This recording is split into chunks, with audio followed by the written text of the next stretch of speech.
jump on and do that quiz. But how we all doing today? What a week of football we had. What a week of controversials regarding Manchester United. And I guess the reason why I wanted to do this extra podcast today, because it's been rough. It has been rough, and we haven't been protected like this fella here.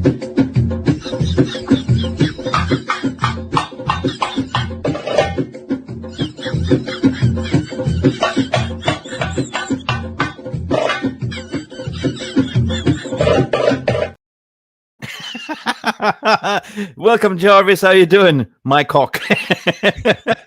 What the hell is that, my cock? No, you gotta be kidding me. What is it? What? It's a magical cock.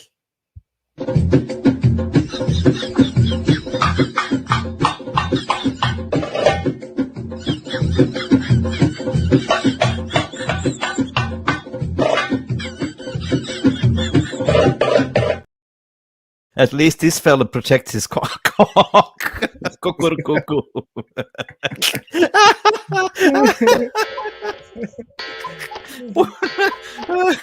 Big up. Good to see you, Jarvis. How was your day? How are you, man? My day was okay. It's raining. It's not that beautiful weather as I think everybody has in England now. It's 30 degrees, I heard. So how is the weather in Sweden? It's been like tropical today. It's like I can't believe it. Like, we're heading on to September here, and it's been like diabolical Scandinavian summer. It's been raining and raining and raining, and all of a sudden in September, boom!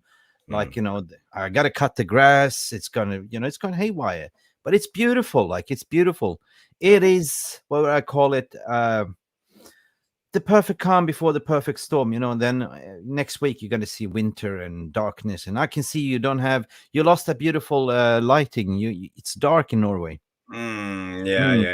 The midnight sun time is over, and it's getting darker and darker every night, and suddenly the sun is gone, and it's dark all day and night.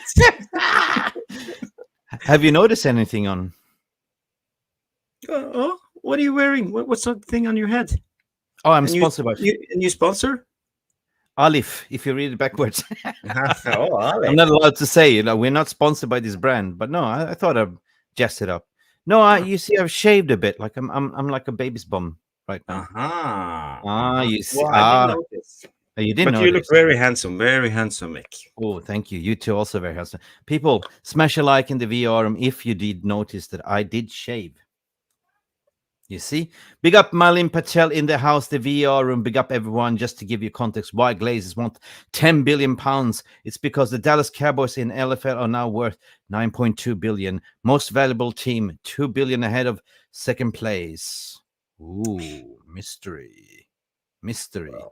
But anyway, Dallas Cowboys is egg-shaped football. It's totally different than what we have. They have commercial breaks every 20 seconds whenever they have run a play and so there's a lot of commercials. So of course it's more value for their 100%. It's more revenue in commercial brands, isn't it, Jarvis? Yeah, I think so. And it's an organization with 20 teams, and no one can be relegated. And they change spot who's going to win every year. And they have a drafting system. It's like, okay. Oh, there's no relegation. Oh, get out of here. I know Jay Daly, he loves Dallas Cowboys. He's a big fan. We have our beautiful, beautiful Angie. How are you doing today, Angie? Good evening, Mick and Jarvis. Mods, chat, VR room, pink, waving, pink. Big up, big up, big up. Big up to you, Angie. It's always good to see you. You're always here. Come rain, come shine, win, lose, draw, sure. We always have Angie in the VR moderating room. Box is in the house as well in the VR room, saying Glazers won 25 billion according to sources. Ian Bealey. What the hell? 25 billion. Where did you get that? Stick it where the sun don't shine. 25 billion. What is that? Indian rupees? Or what? 25. Oh, that's a different story. That's cheap. Edward Reed. What's up, Edward? How you doing, my friend? Doesn't matter what American football teams are worth, as the Glazers have run this club into the ground. They probably wouldn't got 7 to 8.5 billion if they had zero debt and wasn't winning the league titles. 100% Edward Reed. I salute you for that. Actually, Jarvis, The club is not worth 7 or 8 billion, maximum 4.5, according to the Forbes evaluation. Yeah, and even then, that's a stretch, to be honest. At the state our club is in, and we have to build a new training ground. We have to build a new squad. We have to build a new stadium. There's so much to take back for us to get it back to the top. So it will take a lot of years before they will get value for their investment. So I Yeah. don't think it's worth that. When you think of it, but who knows? Yeah. However, what you're saying, in the current financial situation, to get 5 billion, that's good valuation and walk away. But the Glazers are who the Glazers are. Don't want to talk about them today because they've been manifesting this poison that we've been experienced this week. This PR machine, the Glazonomics, has been on its full throttle, if you know what I mean. So Yeah. Fatty's in the house. Bobby, big up to you, Fatty. How you doing? It's good to see you active in the Telegram community, guys. If you have missed it, we stopped promoting it. Jarvis, join the VR. Like a VR room is extended version of the VR room chat room. It's actually on the Telegram members chat. So if you do go in the video description, guys, you can just click on that link and download the Telegram. It's amazing, and you get to meet all these beautiful people in the chat room as well. By the way. I'm still wondering what the hell is up with your T-shirt, my cock. It says my cock is magical, and there's a rooster in a magical what do you call it? Flosshatt. I don't care. We need to cheer up positive vibes. 100%. Oh, you go on. Oh my God. Where did you get that from? Well, I bought it today. I need props. Okay, props. Do it together. 1, 2, 3. Mine is still working, but I got a 6-pack. Yeah, me too. I bought a 6-pack. Just in case. Hi, Alan. How you doing, my friend? Jeff Buzz, who cares, is also had good Friday vibes. All pours red wine, and let's go. Big up. What are you drinking, guys? Whatever you raise your glass. I'm just having a Coke Zero. Ooh, Coke Zero. Nothing in it. No Jack. No. I don't drink alcohol, to be honest. I stopped long time ago. I can't stand it. That's smart. I can't stand it. It came down with I was doing training a lot. I was going to the gym a lot. I was competing, and alcohol just didn't fit in the system. And once you get rid of it, you kind of like, I don't know, I don't miss it. And then when I see drunk people, I was like, oh my God, did I used to behave like that? You know what I mean? So it is what it is. Footy Life is in the house. Good evening, everyone. Hope everyone is so good. Big up, Tom, journalist. Big up. How are you doing this evening? And thank you for Tom. We're doing a call in later, so the link will come into this. Yeah, you want to call in and share your wisdom about the Glazers? Yes, Tommy. Hey, Tommy. Well, share the link later. I will just, call out people here and have a little bit of a gas up and warm up, and then we can all go. 100%. Billy Connolly's in the house. Howdy doody, everyone. Love tune in the background, Mick. Big up. Yeah, that's one of my tunes called The Captain. I actually, it's my song, right? This is what I started. Karen, I missed you. Where have you been? Coffee. Woohoo! Oh, who is here? What the hell? Phil Standish. Phil. Good evening. How are we doing? We are not worth it. We're not worth it. We have Standish in the house, a rare commodity. How are you, Phil? We are good, thank you. Thank you for coming in. Yeah, no, I've literally got a few minutes. I've done a coaching course tonight, and then I've gone straight out to a meeting, and then I've just come back, and I've got my tea's about to ping. So, but you said it was Positivity FC, so I thought I'd just pop in with a little bit of positivity for the for the VAR room, so that everyone can feel the positivity from me and feel good about what's going on at United. So yeah, I didn't mean to just pop in without being invited. I just pressed the link and here I am. So evening, guys. Hey, all right. Just do me a favor. Do me a favor, please. Yeah. You've done it before. If you leave, don't end the show. I will not press end this time. I will. I can see the end button in the bottom corner, and one says, "I don't know how to actually leave." So I'm just gonna put my phone down or something. But it's very hard to leave from a phone without pressing end. So I promise not to do it this time. I'll just kind of delete the website or something. It's very addictive. Once you come into the show, it's very hard to leave. I know, Especially in front of you have Good Vibes FC in front of you, right? I'd love to stay for the whole show, but I've been out all night. I've been on a course, a football training course. Oh. All right, buddy.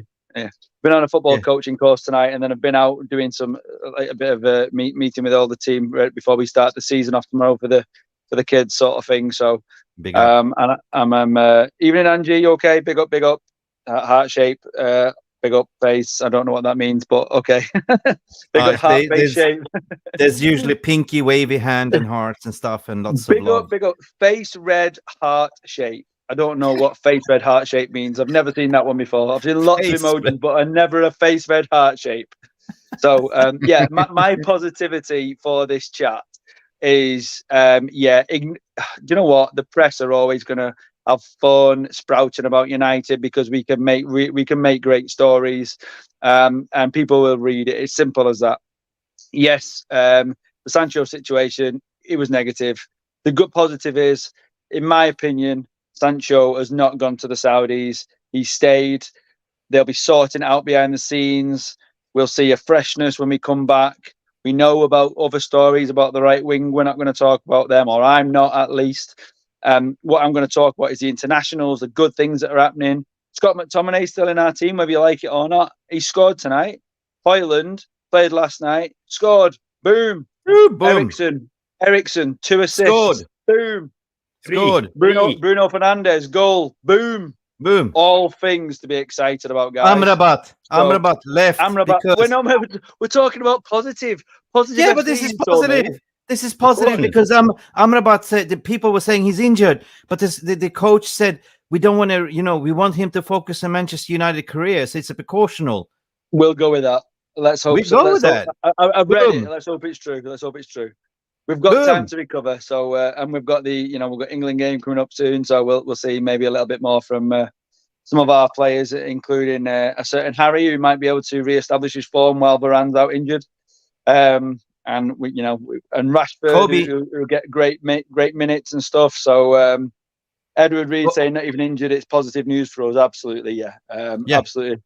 And Obi-Wan Kobe is coming back as well.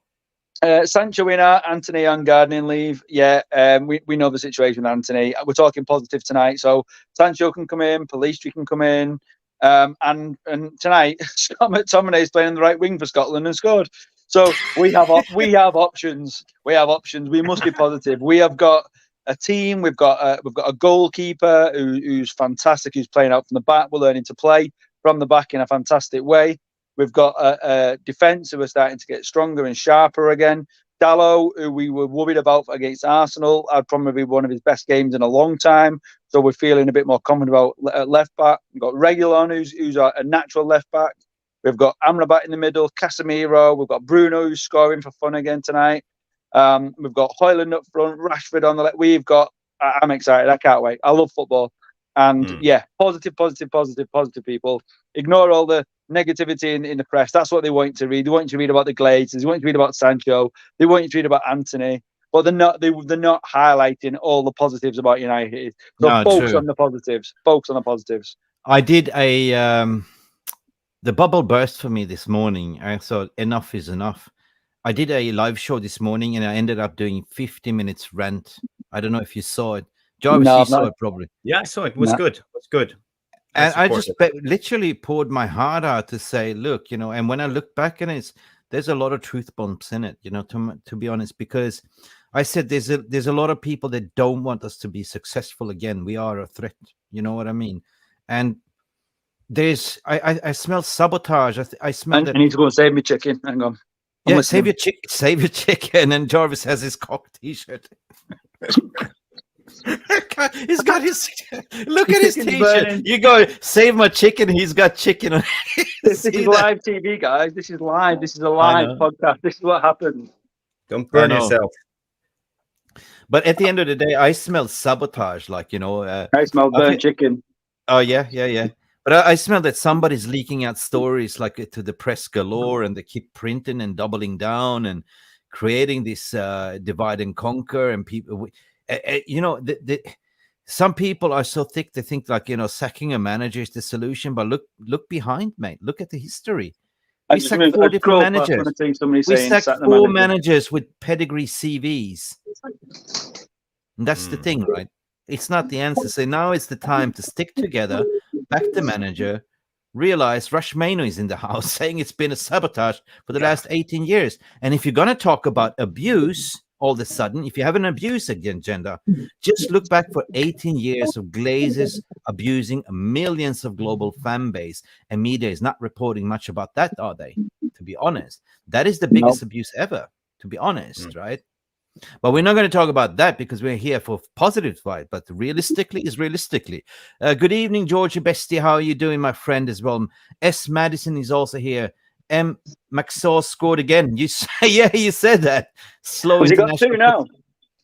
No. He was. You were ahead of him, so we could have sold him for 30 mil. But listen, Madison, we can sell him still in January window because there was reports coming out that we might sell him back to Fulham in January. We couldn't just complete the deal. It was not enough time. If you remember, the Palinha deal went on the last minute. He flew over to Germany, did his medical, agreed personal terms, but United and Fulham could not strike the deal in time. So therefore, Fulham had to retract the offer to pull him back. So imagine you, Phil. Imagine you sitting there. You got a job offer, right? You're flying down to Bavaria to Bayern Munich. Yoo-hoo! Right? You're la-hoo-hoo, right? You come down there, you do all the medicals, all the IQ tests and everything. Congratulations, you got the job. And then your own boss calls, Phil, you got to come back. We're not letting you go. Adam Wingate is best, isn't he? Yeah, 100%. He did that. He's the most famous person for doing that, DME. Oh, Barman, all the way from Canada. We had the warmest weather since 120,000 years, confirmed scientists. Probably. You're in Canada. I was saying good evening, Mark from Denmark. How are you doing, mate? Rushmano, what are you saying? All about getting more cash out of Qatar. 100% Rushmano. Lucifer Morningstar, big up to you. Good evening. How are you doing? Welcome. What are you drinking? Are you drinking anything, Coke, Zero, coffee, tea? I'm having a Coke Zero. I'm having a cup of tea. Earl Grey. A cuppa. You're boring. You're British. Can you believe this guy is Norwegian? He's having Earl Grey. It was the only tea I have left. I can't drink coffee this late, but the tea gives me a little bit of energy. Okay, Jarvis, now the show can start. We have Milos Mitic in the house. Dobro večer, Milos. Dobro večer. From Serbia. How you doing? Yeah. Yes. Here's an interesting point what Rushmano is saying. Sancho in Anthony on garden leave. I have a joke to crack. Guys, I think I cracked the Da Vinci Code here. Listen, if we're going to spin on some conspiracy theory stories, I think that Sancho snitched on Anthony to get minutes to get his spot, and at the same time get a what? You can't say that. And at the same time receive a Brazilian bald waxing. Oh dear. Who wouldn't mind a little bit of a book? Available. Yeah, well, while we at it to spread a little bit of rumors, why not? V Cobra's in the house. Vegor scored as well. Oh, Vegor scored, but he's not one of ours. So, guys, scored, unbelievable. That means that we have to retract him, bring him back. We have Johnny Evans and bring back Veghorst as well. Johnny Evans scored last night. Did he? Really? Yeah, a goal and an own goal. And they lost 4-2. Yeah. Edward Reed is saying, Amrabat not even injured. It's just positive news for us. He's not injured. He was a precautionary. Because, obviously he listened. I just love, guys, did you see that interview he did with MUFC, app, right? Yeah, he's brilliant.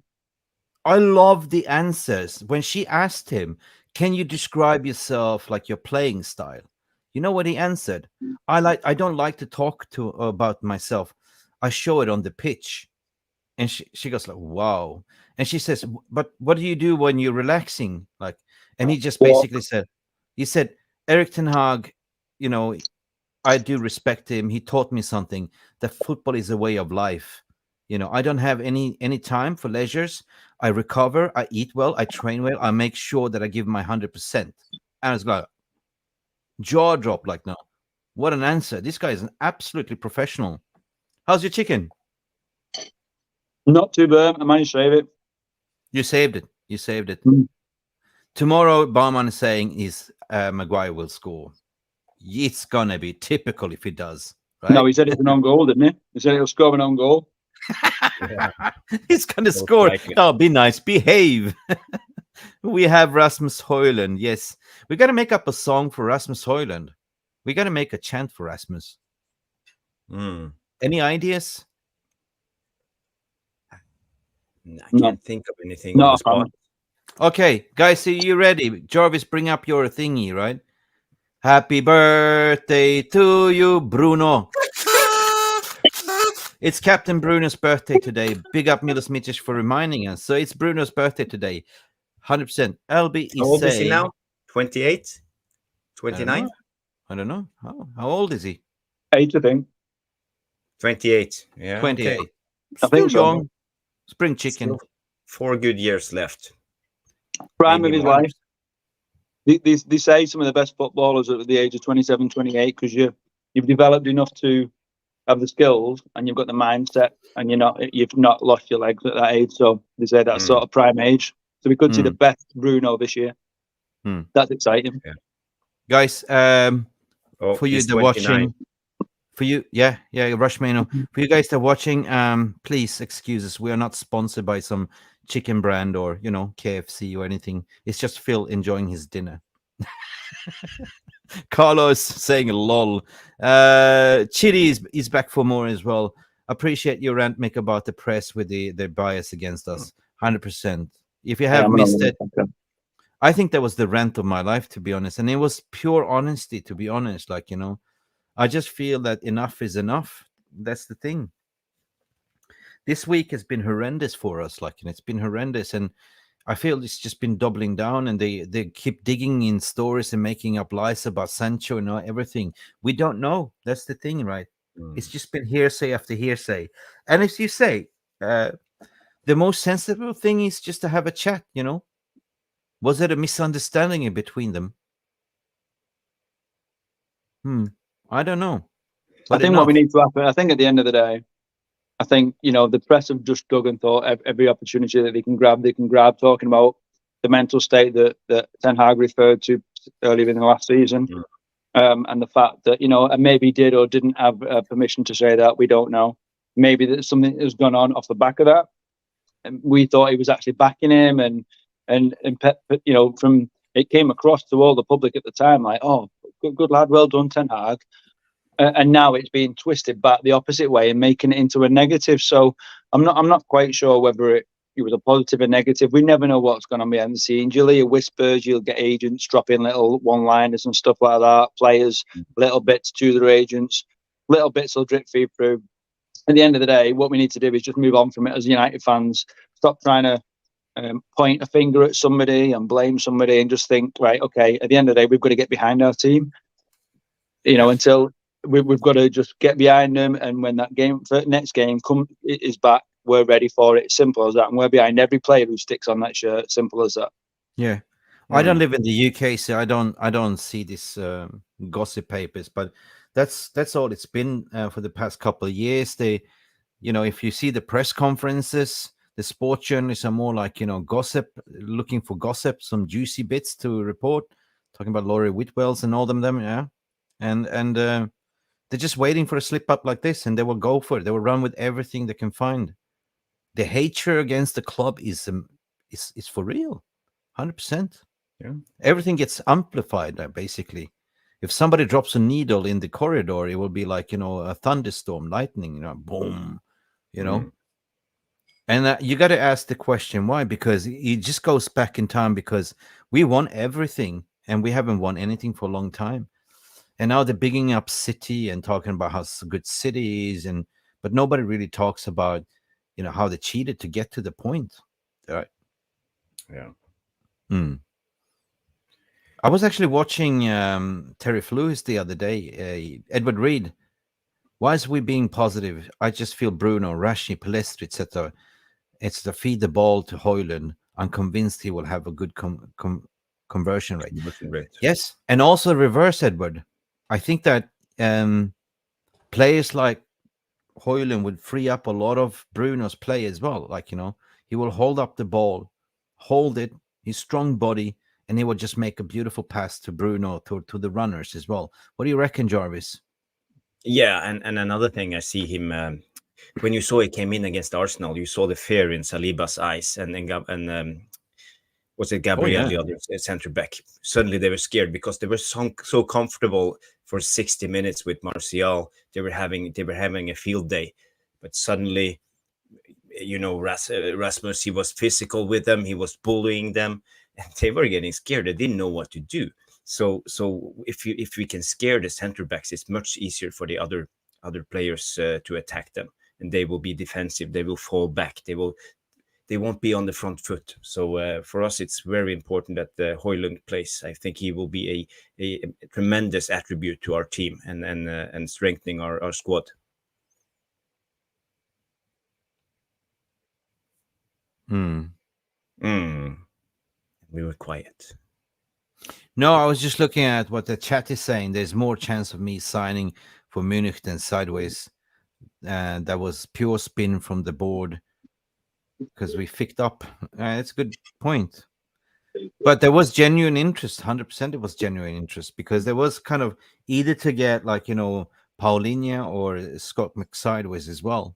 But the positive note is that we still have the January window, and the positive note is that the new ownership is going to come in by before then as well. So that is the positive.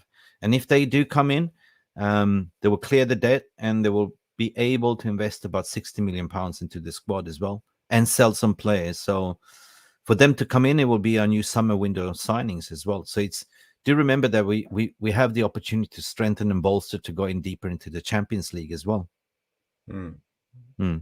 So now that everything can be done in one summer window, it's impossible. So if I look at it the way I analyze it, this window was all about to clear out the dead wood. Like, as I said in that rant, our academy is not simply good enough. If you go back in Ajax academy, the level of players that came out to that Ajax academy and became world beaters under Ten Hag, we're talking about Frankie de Jong, we're talking about Licha, Gravenberch. How many players would graduate from Ajax and went to become world beaters? Ten Hag came in here to this academy, assessed and said, nah, not good enough. The ones he choose to keep is potential world beaters. We're talking about Mainu. The rest is sold, right? 4 he kept on loan. You can see who the ones he trusts. Has a future. But he have sent a lot of players to Netherlands too, the young guys. You saw Iqbal, went to Herenveen, and you have a lot of them going to Groningen or whatever in the Dutch league. So maybe he has something sort out for them. He knows people who will help them out and get their career, because we have buyback clauses and we can bring them back if they But why not? They get to learn total football, the land of the Cruyffs. You know what I mean? Become proper football players, and they do like take care of the players. They learn. I mean, the total football is a beautiful game, like Yeah. And I think also it's good for their mentality in a way, because I think even the young guys know, the unknown guys who plays for the academy, they are like semi-stars in Manchester. They earn actually a lot of money, some of those guys, and they haven't even made it. So I think it's good for them, for their mentality to get away, to see a new place and to really try themselves without being like the semi-star of Manchester. Oh yeah. As you saw with Sancho, for example. Yeah. Super chat.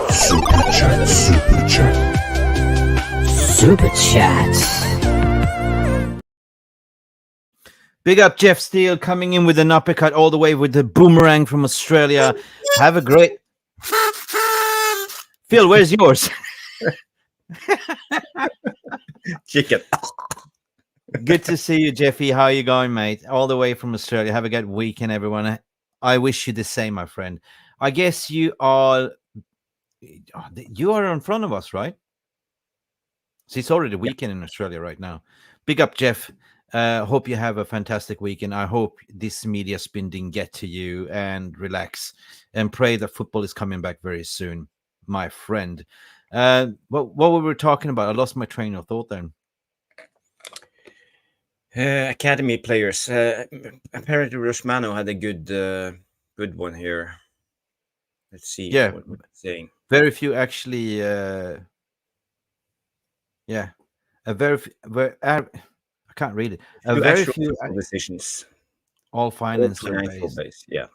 In a way, I mean, if you look at how, okay, let's be real, right? The money that was pledged for the summer window was a bankrolling from Bank of America, was pledged in December, right? We knew that we had the overdraft.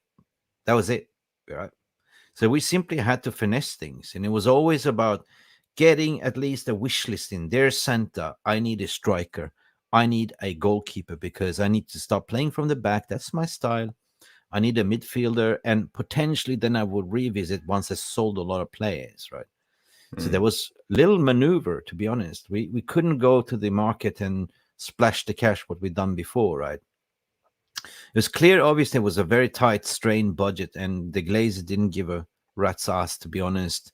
No, so we had to scrape the barrel, and the injuries that came to Luke Shaw was a shocker for the club as well, because that meant that they have to walk away from the Cucurella deal, go for cheaper options so they can go and offer Amrabat more that money. And that is how tight it was. So basically, the Don Amrabasa was the one that saved us because he held on. He only wanted to come from Manchester United. If it wasn't from him forcing his move, we've been screwed on Amrabat, to be honest. Listen, I got to let my terrorist in. He's meowing. Keep going. Yeah, okay. I'll drag in some comments. We can talk about them. Let's see here. I'm just going to scroll a little bit up because I only have the last one here. Oh, Edward Reed says it's only 1:33 at night p.m. Oh, no. Early. So you're in US, Edward, I guess. It has to be the West Coast. I'll tell you what, Jarvis, I like what Amrabat's agent came out and said, where he was talking about how that statement he put about your dreams come true and it was worth it. It was been a long 3 months, but it was sad to see that the fact that he did have to wait 3 months, and what was in the press was actually true for a change. But at the end of the day, it was a player who really wanted the move. As Alfredo Padula had said on this show for many times. And we'd stuck by from the off. Yeah. We had a scoop on that. He got his move in the end.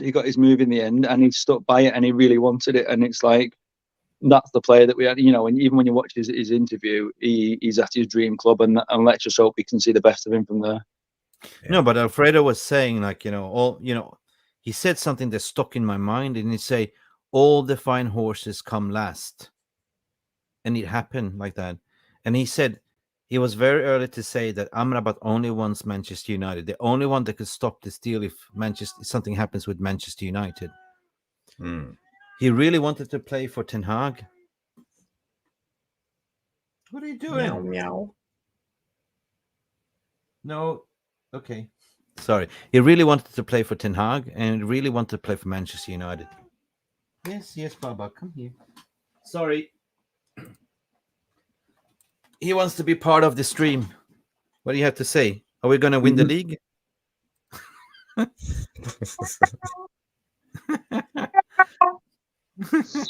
What Madhouse is saying here was not accepting the Maguire-Tomine offer smart. At the end of the day, from what we read, it wasn't us who turned the offers down. No.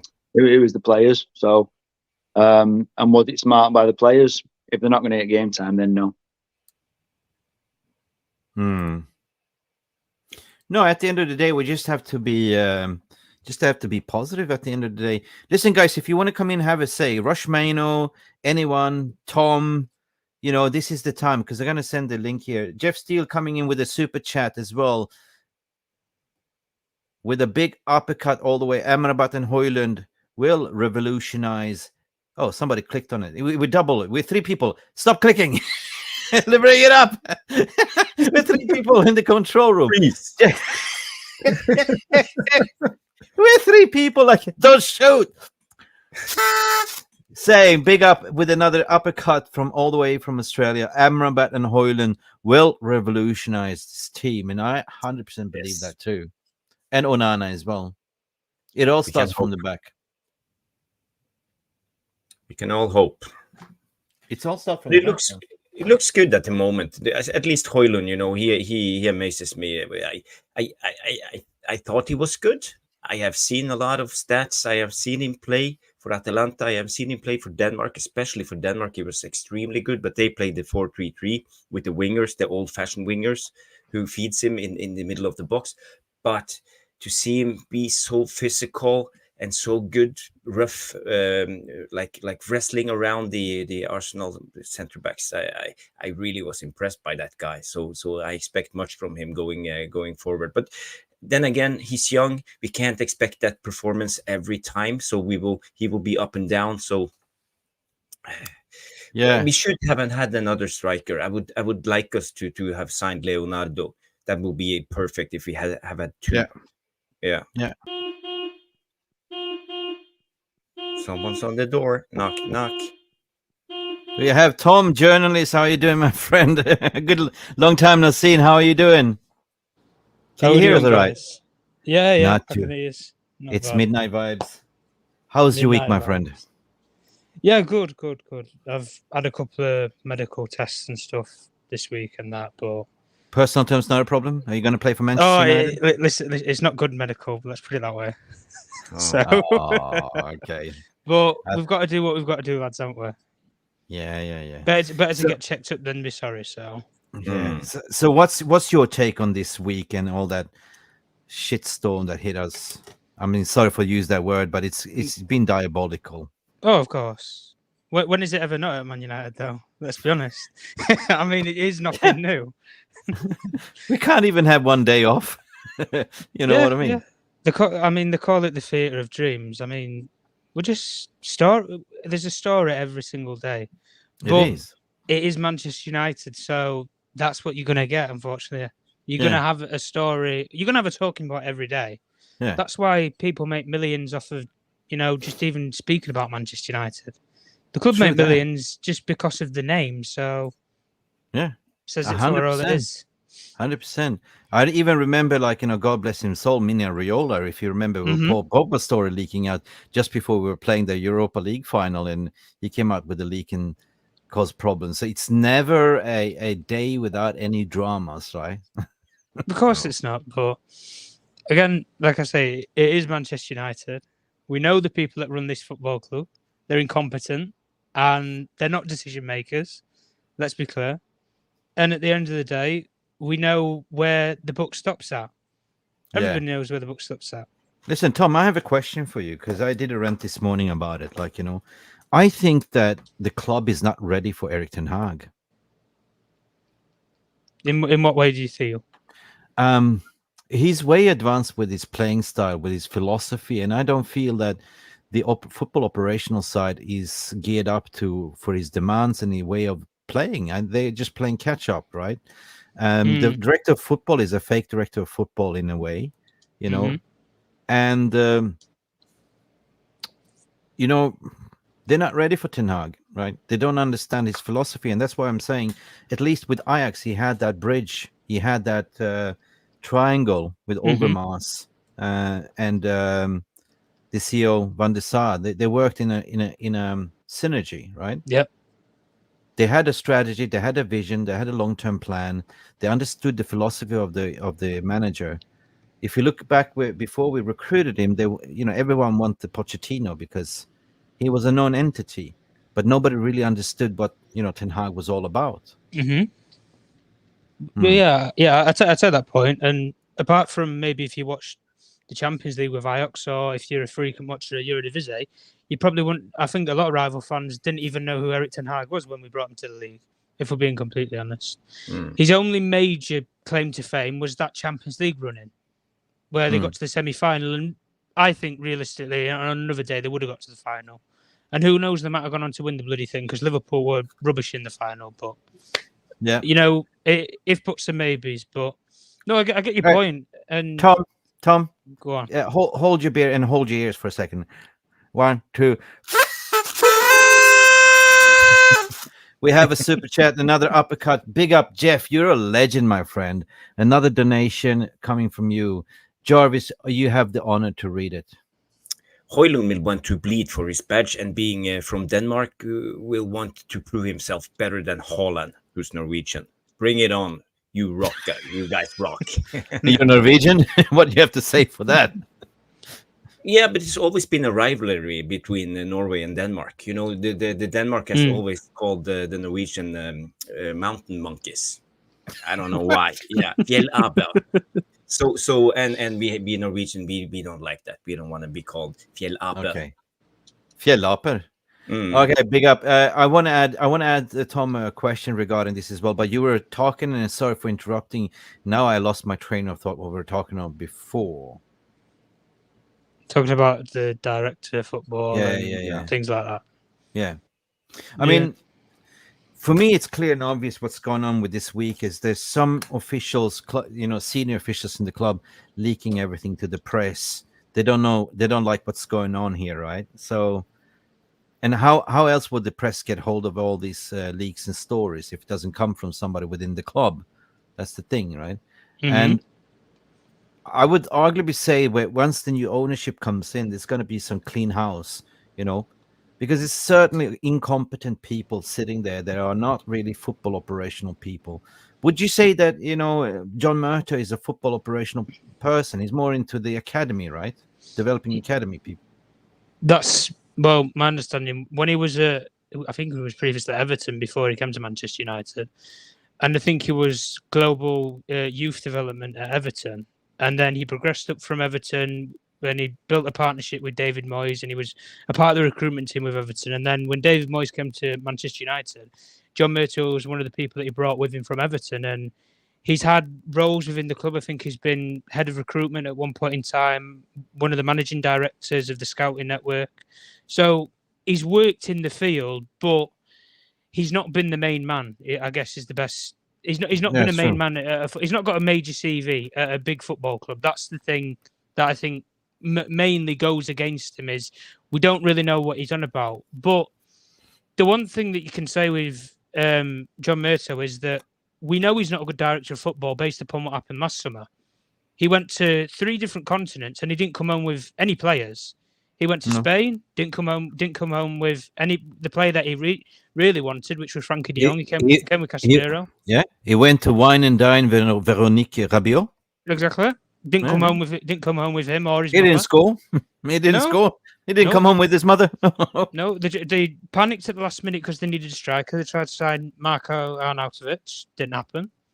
And all of a sudden, we've had what we've happened with this summer. Reasonably speaking, the FFP regulations, let's be honest, it's a regulation, but it's a myth in the real world because clubs break them all the time. Even on the Man United broke it on a minor scale, on a very minor scale in comparison to, say, what Manchester City have done, but that doesn't get talked about enough.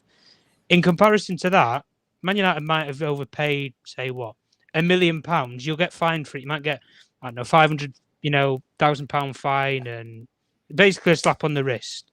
But Manchester City, they talk about taking titles away, maybe, or points deductions, relegations. In comparison, the scale's different. But with John Murtough, he's not got the CV of a Fabio Paratici maybe before the allegations of what happened with Juventus. He's not got the record of Tixi Berenstein at Manchester City. He's not got that sort of CV. And I think really that's what crucifies him. You can't come to a big football club at Man United and proclaim to be the main man, but the manager has more pull and more say over your job realistically, but you're in the job. It makes no sense at the end of the day. And we've criticised Darren Fletcher and say, what the hell's his role? We still don't know to this day. I mean, but he's supposed to be John Murtough's number 2. But he was there to recruit his twins into the team. Mick, don't even get me started on that. How the hell his own sons, when he's a Manchester United legend, go to City's academy in the first place is beknownst to me. It's not like the family aren't wealthy enough off of the father, are they? Made millions off United. So I don't know anything about the Fletcher twins. Are they any good?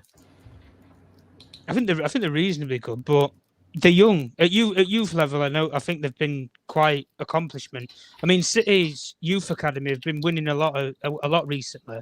Like they're selling youth players for 19-20 million pounds that none of it that haven't even made an appearance for the club. I mean, I'm sorry, we're supposed to be positive, but we're also realist here. But because we sold 22 youth players altogether, 22, 23, to make way for the Fletcher twins. That doesn't make sense. So it's all mates rate still. I don't believe I've spoken to Murta twice. So he's a nice lad.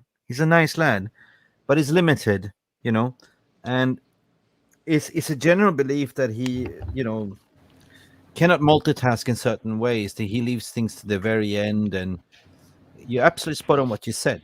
But I'm not going to say any further, like, you know, because he's a nice guy. But nice guys don't win you trophies at the end of the day. Nope. That's all, folks. Thank you so much for stopping by and watching MUFC Realist TV. Don't forget to like and subscribe and follow us on the socials.